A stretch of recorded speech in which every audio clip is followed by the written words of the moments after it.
UP में पंचायत इंतखाब 4 मराहिल में होंगे। पहले मरहले के लिए 15 अप्रैल को वोट डाले जाएंगे।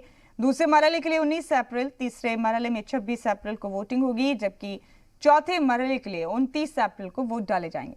वोटों की गिनती 2 मई को होगी। पहले मरहले में 18 जिले, दूसरे में 20 जिले, तीसरे में 20 जिले और चौथे मरहले में 17 जिलों में वोटिंग होगी।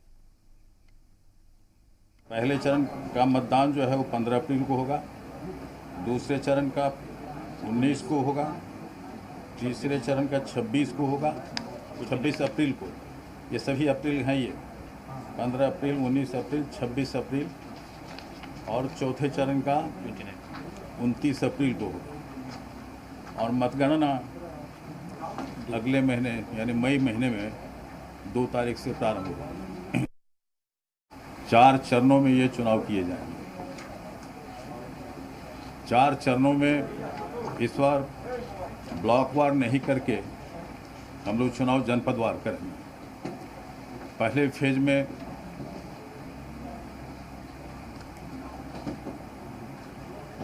कितने जिले हैं? पहले फेज में 18 जिले हैं, दूसरे में 19 जिले हैं, तीसरे में 20 जिले हैं और चौथे में 18 जिले हैं। तो इन जिलों का मतदान एक दिन में समाप्त हो जाएगा, जो अलग अलग फेजेज में हैं।